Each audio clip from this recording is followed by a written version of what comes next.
In 1933, the Encyclopedia of the Social Sciences published fascinating, useful articles on assassination and terrorism, which ended on a strange note, namely that the phenomena, which had reached an exceptionally high point at the turn of the century, were declining so much that the subjects would remain interesting only to antiquarians, people who study or collect antiques. When the second edition of the encyclopedia was published in 1968, the editors ignored these subjects altogether. Oh, what a time it was! But sadly, not for long.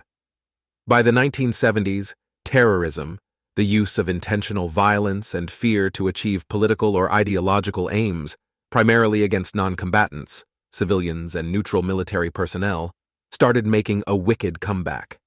The terms terrorist and terrorism originated during the French Revolution in the late 18th century, the so-called Reign of Terror, but became widely used internationally during the last several decades, thanks to, in part, the troubles in Northern Ireland, the Basque conflict, the Israeli-Palestinian conflict, and 9/11. Arguably, the first organization to use modern terrorist techniques was the Irish Republican Brotherhood, founded in 1858 as a revolutionary Irish nationalist group that carried out attacks in England. Palestinian terror against Jews, for instance, predates the creation of the State of Israel by nearly a century, claiming its first fatality, Shlomo Tzoref, who was killed by a sword blow to the head in Jerusalem in 1851. Major massacres of Jews took place in Hebron in 1929 and in the Etzion block on the eve of Israel's Declaration of Independence in 1948. In both cases, the Palestinians mutilated their victims' bodies. To be sure, Zionist Jews have also had problems with terrorism, even before its independence in 1948. During the British Mandate over Palestine, the Irgun was among the Zionist groups labeled as terrorist organizations by the British authorities and United Nations for violent terror attacks against Britons and Arabs. Another group, the Lehi, openly declared its members as terrorists. In 2006, there were more than 109 different definitions of terrorism. Not only were individual agencies within the same governmental apparatus unable to agree on a single definition of terrorism, but experts and other long-established scholars in the field are equally incapable of reaching a consensus. Until UCLA professor David Rappaport published his seminal article, Fear and Trembling: Terrorism in Three Religious Traditions, scholars of terrorism largely assumed that terrorism was a modern political phenomenon. Earlier published studies considered terrorism to be a product of 19th century revolutionary politics, and technological developments like the pistol and bomb making were considered instrumental to the relentless onslaught of assassinations, terrorism, bombings, and political violence in the 19th century. Rappaport proposed 3 cases to demonstrate the ancient lineage of religious terrorism, which he called sacred terror, including the thugs, the assassins, and the zealots, Sicarii, a splinter group of the Jewish zealots who, in the decades preceding Jerusalem's destruction in 70 CE, strongly opposed the Roman occupation of Judea and attempted to violently expel them and their sympathizers from the area. Rappaport distinguished these 3 cases as follows. Thugs are religious terrorists who murder inconspicuously, without political objectives, while exhibiting cult-like attributes. Assassins are religious terrorists who murder conspicuously, with political objectives, inspired by messianic hopes, with religious precedents for their tactics. And zealots Sicarii are religious terrorists whose attacks usually took place on the most holy days to maximize publicity and provoke massive uprisings, while being inspired by apocalyptic prophecies which visualize the signs of the Messiah's imminence as a series of massive catastrophes. Our obliviousness to holy terror rests on a misconception that the distinction between it and the modern form is one of scale, not of nature or kind, Rappaport wrote. The clear meaning of these 3 cases is that the decisive variables for understanding differences among the forms terror may take are a group's purpose, organization, methods, and above all, the public's response to that group's activities. Rappaport was the first to claim that, historically, Religious doctrines were more important than political considerations for terrorists to do terrorist things, while also arguing that religious terrorism has been ongoing since ancient times. Sacred terrorists find their rationale in the past, either in divine instructions transmitted long ago or in interpretations of precedents from founding periods of the parent religions, Rappaport wrote. The very idea of the holy entails contrast with the profane, the normal, or the natural. In Gaza, this couldn't be more true. The Strip started to become an increasingly Islamic society in the 1960s, when it was still under Egyptian jurisdiction. But after Egypt once again blocked Israeli ships from using the Straits of Tiran, the 1967 Six-Day War broke out, which led to Israel overtaking control of Gaza. Meanwhile, in 1928, the Muslim Brotherhood was founded in Egypt, although it remained a fringe group in politics across the Arab world. After a resounding Arab defeat by Israel against Egypt, Syria, and Jordan in the Six-Day War, Islamic fundamentalism began replacing the popularity of secular Arab nationalism. Following this war, Gaza's iterations of the Muslim Brotherhood did not actively participate in armed resistance against Israel, preferring to focus on social religious reform and the restoration of Islamic values. This outlook changed in early 1980s Gaza, and Islamic organizations became more involved in Palestinian politics. The idea of Hamas began taking form in late 1987, when several members of the Muslim Brotherhood convened the day after an incident in which an Israeli army truck had crashed into a car at a Gaza checkpoint, killing 4 Palestinian day workers. A leaflet issued in December 1987, calling for resistance, is considered to mark Hamas's first public intervention, though the name Hamas itself was not used until 1988. To many Palestinians, Hamas appeared to engage more authentically with them, since it provided an Islamic version of what had been the Palestine Liberation Organization's original goals: armed struggle to liberate all of Palestine, from the river to the sea, rather than territorial compromises to which the PLO acquiesced. Creating Hamas as an entity distinct from the Muslim Brotherhood was a matter of practicality. The Muslim Brotherhood refused to engage in violence against Israel, but without participating in the First Intifada, the Islamists tied to it feared they would lose support to their rivals, the Palestinian Islamic Jihad and the PLO. They also hoped that, by keeping its militant activities separate, Israel would not interfere with its social work.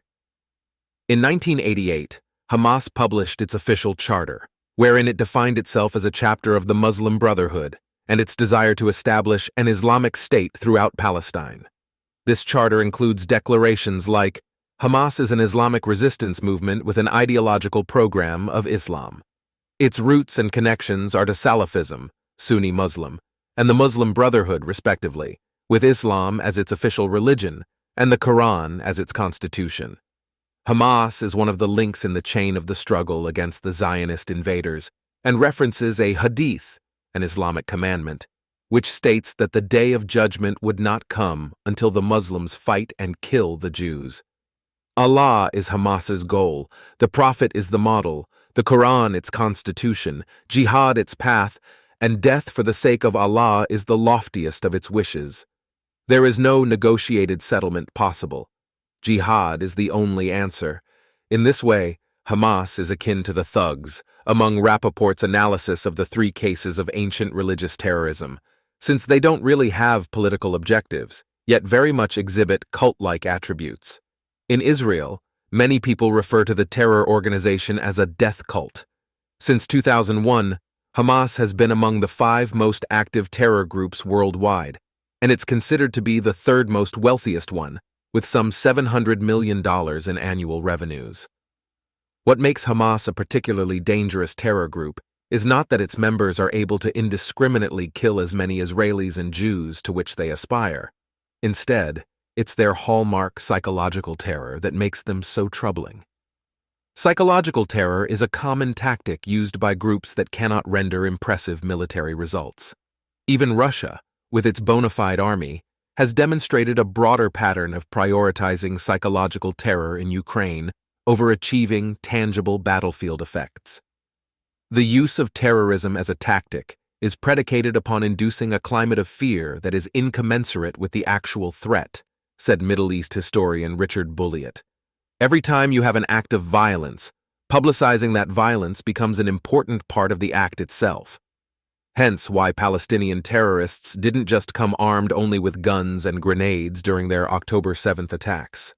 They also came with cameras to film their actions as they broke through Israel's border and raped, burned, mutilated, and massacred more than 1,000 civilians, while kidnapping hundreds more. The body cams were worn to preserve Hamas's handiwork for posterity, to document with pride, wrote Michael Oren, a former Israeli ambassador to the United States. The videos they captured were intended for viewers throughout Gaza and well beyond, to cities and villages across the Middle East and portions of the Muslim world. They were designed not to delegitimize Israel internationally or weaken it internally. Just the opposite has happened, but to fortify support for Hamas and the jihadist idea, Oren added. The foreign correspondents who saw clips from the terrorists' body cams were permanently scarred. Hamas's audiences were delighted. In this way, Hamas is akin to both the assassins and the zealots Sicarii. Like Hamas, both were inspired by messianic hopes to seek maximum publicity. Both interpreted important events in the founding period of their religion as precedents for their tactics, and to also mean that those who died in this struggle secured their places in paradise. And both rebellions had an international character. Historically, the assassins survived 2 centuries, from 1090 to 1275, and seriously threatened the governments of several states, especially those of the Turkish Seljuk Empire in Persia and Syria. Hamas certainly fits this mold with respect to Israel, and even Egypt, to Gaza's southern border. Their purpose was to fulfill or purify Islam, a community whose political and religious institutions were inseparable, Rappaport wrote. One cannot understand the assassins without emphasizing the deeply embedded Muslim admiration for martyrs, particularly for those who die attempting to kill Islam's enemies. Assassin education clearly prepared assailants to seek martyrdom. The word used to designate the assailants, fidayeen, consecrated or dedicated ones, indicates that they were considered religious sacrifices who freed themselves from the guilt of all sins, he added, and thereby gained entry into paradise. Islamic millenarian movements are largely associated with the Shia, the minority, who believe that eventually a Mahdi, a Messiah, will emerge to lead a holy war, jihad, against the Orthodox establishment to cleanse Islam. In various Messianic Jewish and Christian images, violence may or may not appear, but an essential part of Messianic Islam regards jihad in the sense of an armed revolutionary struggle, as the method whereby a perfected social order must be brought into being. As for the zealots, Sicarii, they only survived for some 25 years, a brief existence by the standards of the assassins, but their immediate and long-run influence was enormous. Hamas is very similar to them in its ability to generate popular insurrections, an unusual capacity among religious terrorists. Hence why, in this current war, we're seeing Israel be provoked and attacked by other groups, such as Hezbollah, Palestinian Islamic Jihad, and the Houthis. In addition, the zealots Sicarii normally assassinated prominent Jews, their own people, who they felt had succumbed to Hellenistic culture. Hamas does the same to people in Gaza and other places who they feel are not loyal to their doctrine, or who pose a social or political threat to the terror group. As in the zealots Sicarii's case, these acts by Hamas are also efforts to create a state of war readiness, and, more specifically, to intimidate people who were anxious to avoid armed conflicts with them. Furthermore, the zealot Sicarii succeeded in pulling participants, despite their contrary intentions, into an ever-escalating struggle by shock tactics, which manipulated their fear, outrage, sympathy, and guilt. Sometimes these emotional affects were provoked by terrorist atrocities which went beyond the consensual norms governing violence. At other times, they were produced by provoking enemies into committing atrocities against their will, and the possibility that conflicts could become international troubled their enemies. Consecutive atrocities continually narrowed prospects for a political or mutually agreeable solution. This served to destroy the credibility of moderates on both sides, while steadily expanding the conflict, which enlisted new participants. Yet no master hand could be detected in this process. Several zealot and at least 2 Sicarii organizations existed, and many other groups participated, but only a few can be identified. Then, as now, the effect of multiplicity was to encourage each element toward even more heinous atrocities, in order to prove the superiority of its commitments. As these extraordinary actions unfolded, the participating groups found it necessary to make even more fantastic claims about their enemies, and even more radical promises about the social reconstruction that would result from their victory. If all of this isn't Hamas to a T, I don't know what is. The emphasis on group participation is paramount, since terrorists frequently exploit images of a group of masked individuals exerting total power over their captives, thus sending a defiant message that the act is a collective demonstration of the group's power rather than an individual criminal act. You don't have the notion that a certain person has taken a hostage. It's an image of group power, and the force becomes generalized rather than personalized, Richard Bulliet said. The randomness and the ubiquity of the threat give the impression of vastly greater capacities. When a horrific terror event happens, like on October 7th in Israel, experts say it's natural to feel disturbed, even if the act occurred thousands of kilometers away. We walk around psychologically in a bubble, and that bubble represents our belief system and values, said Dr. Charles Figley, director of the Florida State University Traumatology Institute. Most often we assume incorrectly that other people have the same values and social niceties as we do. When that is violated or challenged, the first response is usually an effort to protect our beliefs, and in other words, to deny that it actually happened. It's uncomfortable believing that the world is less safe, so we have to imagine or construct a scenario that will allow us to feel more safe again and resist change, Figley added. Hence why, according to Figley, people often fall into 2 camps after experiencing trauma: overreaction or underreaction. If we overreact in an emotional way, then we're not thinking very logically and clearly, and we could benefit from thinking it through rationally, Figley said. If we only go to the rational part and don't think about the humanity and the emotions, then we are also denying sensitivity to that and awareness of how we may be responding, perhaps not now, but eventually on an emotional level. Figley recommended that it's worth asking yourself why you might be underreacting or overreacting to a particular situation, because it may be related to your subconscious. It may be associated with one's own fear of death. You may be still grieving a previous death or fearful for a relative in military service, he said. Then that's where you put your attention, not where it started, but where it led you. In fact, how our fears influence our responses to psychological terror is the focus of research known as terror management theory. This idea is referred to in analytical psychology as the archetypal shadow characteristics: suspicion, distrust, and self-doubt, as well as paranoia of others, themselves, and the world. Plot twists are an often used device by terrorists, which explains why, amid the current hostage deal between Israel and Hamas, Israeli military spokesman Rear Admiral Daniel Hagari warned that there may be changes amid the deal. It is important to note that Hamas is a ruthless enemy, Hagari said. Difficult days are ahead of us, joy mixed with sadness.